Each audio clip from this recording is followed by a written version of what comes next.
Bonjour à toutes et à tous, bienvenue dans cette nouvelle vidéo. Aujourd'hui on va vous montrer un petit peu comment on est passé d'une tiny house en kit quasiment. Si vous aviez vu nos précédentes vidéos, vous avez vu qu'on a déjà monté les murs à part, qu'on s'est occupé du sol et aujourd'hui l'idée ça va être de faire prendre forme à tout ça et qu'on obtienne à la fin l'ossature de notre maison en 3D, vraiment le squelette de notre tiny house. Allez on y va, c'est parti. Donc dans un premier temps, un petit rappel, ou tuto non des éléments. Donc grosso modo, en ce qui concerne notre maison, on a prévu une toiture avec deux pentes différentes. Pour une raison esthétique essentiellement, on trouvait que ça faisait moins bloc d'avoir ces deux pentes, et puis comme nous on veut une maison qui est nomade, il faut quand même qu'elle soit pas trop lourde, et donc c'était un bon moyen d'avoir à la fois beaucoup d'espace au niveau de la mezzanine et de gagner du poids sur le reste de la maison sans avoir des murs qui montent nécessairement à 3 mètres de haut alors que la pièce ne le nécessite pas spécialement. Du coup, la section de bois qui est tout en haut du toit, la pointe du toit grosso modo, ça s'appelle la faîtière. On l'appellera aussi possiblement dans la vidéo la panne faîtière ou le faîtage. Voilà, c'est grosso modo les termes qu'on utilise pour parler de ça. Et ensuite, du coup, les sections de bois qui vont sur les côtés, tout simplement, s'appellent les chevrons. Et en tout cas, c'est le nom que nous, on utilisera dans cette vidéo pour les nommer. Voilà, il n'y a pas tellement plus de termes que ça, les autres je pense que vous les connaissez déjà, donc on passe tout de suite à la vidéo. Donc vous aviez dû voir dans les vidéos précédentes qu'on avait monté nos murs en pièces détachées, qu'on avait assemblé tout notre sol, préparé, etc. Et donc ce qui nous manquait c'était de préparer la charpente, donc ce qui allait accueillir la couverture.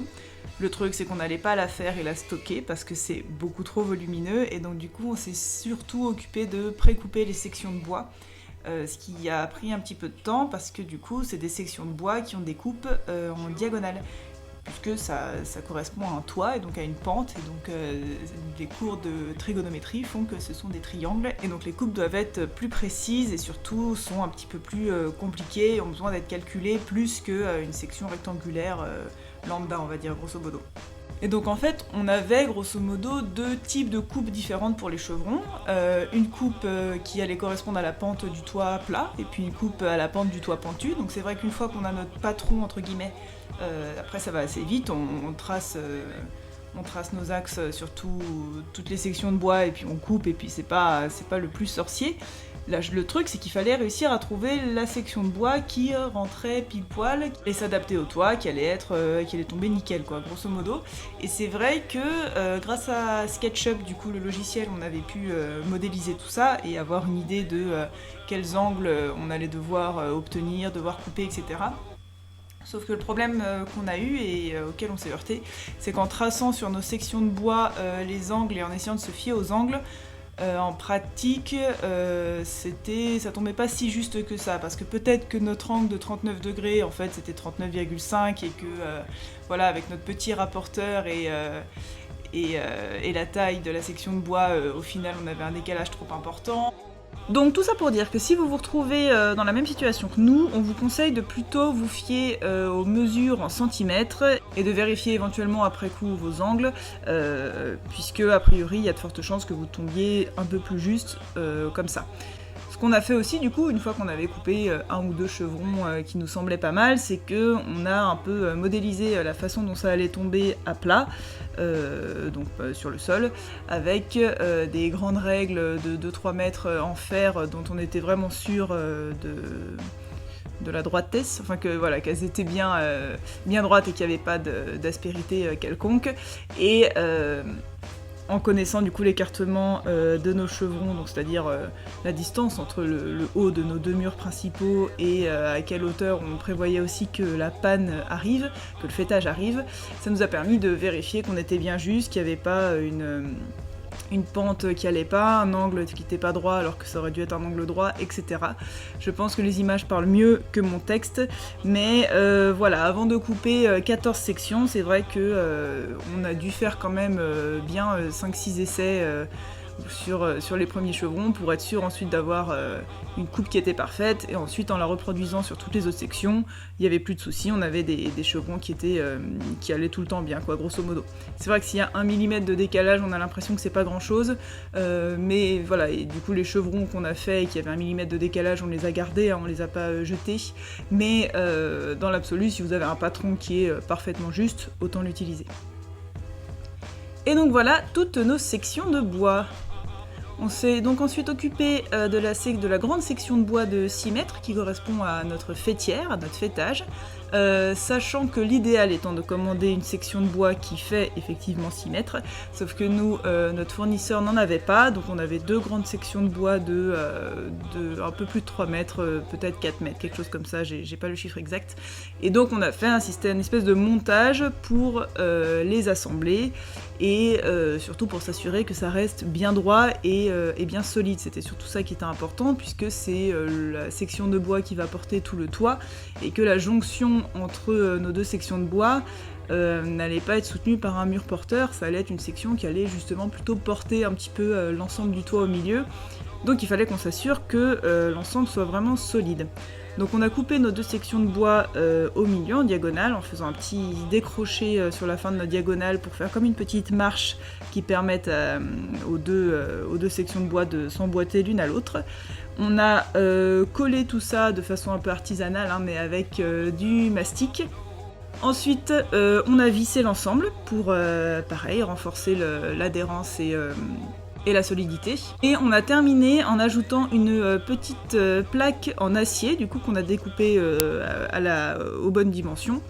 et qu'on a à nouveau vissé dedans pour vraiment avoir une structure qui soit indéformable, parce que comme toujours le bois c'est un matériau qui est assez souple, et donc de renforcer notre panne avec cette petite section de métal à l'endroit de la jointure nous permet d'avoir quelque chose qui a priori ne bougera pas, ne se déformera pas, et sera d'autant plus solide.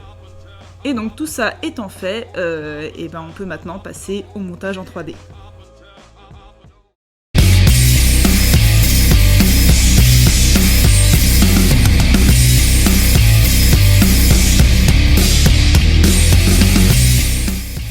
Alors en ce qui concerne le montage des murs sur la remorque, ce qui est surtout important, c'est de pas être tout seul. Et ça, je pense que c'est un peu évident. Je pense pas que ce soit non plus très utile que vous soyez 15. Mais voilà, nous on était 4, c'était un bon chiffre. Je pense qu'entre 3 et 6, c'est gérable et c'est plus confortable, ça c'est sûr. Et ce qui est important, donc, c'est de réussir évidemment à fixer ces murs droits, parce qu'on veut pas que notre maison soit toute bancale. Et donc la partie la plus longue en fait, et qui va peut-être pas forcément ressortir énormément en vidéo, c'est tout ce qui est l'équerrage, la mise à niveau, etc. À savoir que avant de monter du coup les murs sur la remorque, on avait mis la remorque à niveau, c'est-à-dire qu'en fait elle n'est pas complètement posée sur ses roues, parce que sinon ça ferait yo-yo à chaque fois qu'on monte dessus. On l'avait un petit peu surélevée avec un cric, avec des cales, elle n'est pas complètement en l'air, mais disons que elle est stable et qu'elle est à niveau. Donc dans l'ordre, on a commencé par mettre le mur avant, donc ce qui correspond à l'arrière de notre maison, donc au coffre, qui est un des 2 petits murs, et on l'a posé, mis à peu près à fleur du coup de notre sol. Et pour s'assurer qu'on soit droit au moins au niveau du sol, on a utilisé un petit quelque chose qui s'appelle un cordex, qui est en fait une petite corde imprégnée d'encre en poudre. Et donc quand on la tend et qu'on la fait claquer un petit coup, au final ça nous trace vraiment à l'encre quelque chose de très net et de droit sur toute la longueur. Donc si vous n'avez pas ça, vous pouvez aussi utiliser une grande règle en métal comme on vous montrait au début de la vidéo, de 2-3 mètres, et puis tracer du coup les repères au sol de cette façon. Et donc ce premier mur posé a priori droit, on l'a vissé du coup au niveau de notre solivage, et on l'a provisoirement calé avec un litho, le temps donc d'aller chercher les autres murs et puis d'ajuster l'ensemble.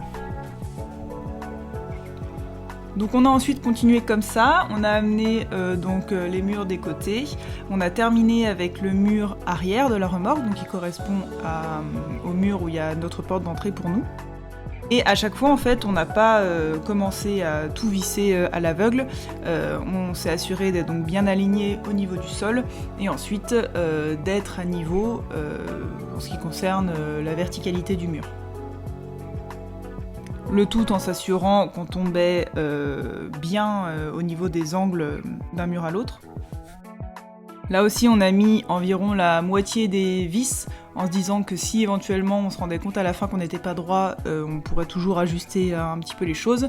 Et on a tenu provisoirement l'ensemble avec des lithos pour éviter aussi que la structure se déforme, le temps qu'on finisse vraiment d'ajuster complètement l'ensemble de nos 4 murs.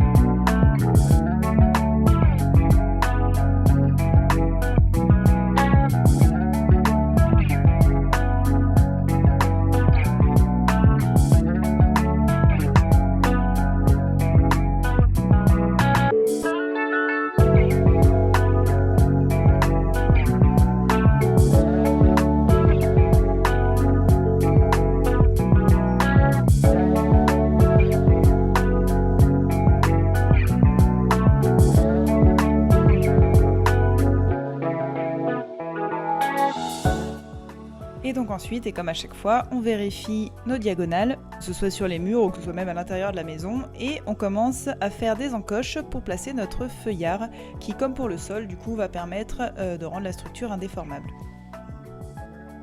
Donc je ne vais pas redétailler ici parce que pour ce qui est de comment on fait les encoches, de comment on fixe le feuillard, etc., on le détaille déjà pas mal dans la vidéo qui concerne le sol et le solivage, donc si vous ne l'avez pas encore vu, n'hésitez pas à aller jeter un coup d'œil.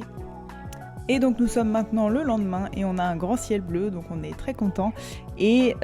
pendant qu'on finit d'installer les feuillards sur les murs, on va aussi s'attaquer à la fixation de la charpente. Et donc dans un premier temps, on est venu fixer les 2 chevrons des 2 petits murs, donc de notre mur arrière, de notre mur avant, pour que ça crée une encoche pour accueillir ensuite notre faîtière.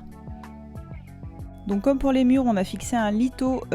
entre le haut des 2 grands murs afin de garder un écart fixe et qu'on ait des murs bien d'aplomb qui ne rentrent pas vers l'intérieur. Et donc tous les petits scotch orange que vous voyez, j'en reparlerai dans une vidéo qui concerne vraiment les murs, mais en gros c'était pour protéger les feuillards du pare-pluie qu'on tirera ensuite dans la journée et ensuite dans une prochaine vidéo. On est du coup ensuite venu installer notre faîtière dans ces encoches. Encore une fois, on s'est assuré d'être bien droit, d'avoir notre faîtière au bon endroit, d'avoir un écart correct entre les 2 extrémités de la faîtière, pour à nouveau s'assurer que nos murs étaient bien d'aplomb, qu'il n'y avait pas le haut de nos pignons qui rentrait vers l'intérieur.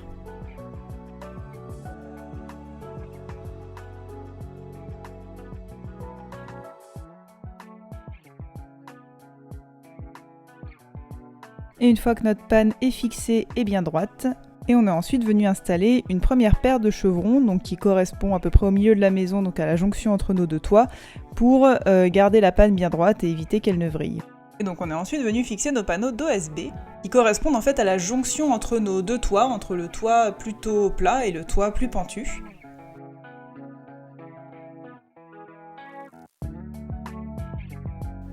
Et on est ensuite venu fixer nos chevrons les uns après les autres, donc à savoir qu'ils ne sont pas pile poil l'un en face de l'autre, mais qu'ils sont en légère quinconce pour permettre en fait tout simplement de fixer les vis.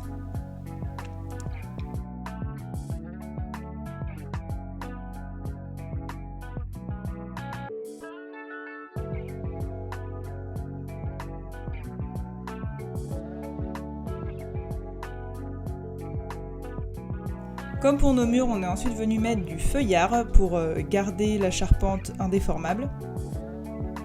Et ce coup-ci, on n'a pas fait d'encoche parce que ça devenait un petit peu compliqué au niveau du toit, mais on a protégé les endroits où il y avait du feuillard avec du scotch pour éviter que ça vienne ensuite écorcher le pare-pluie.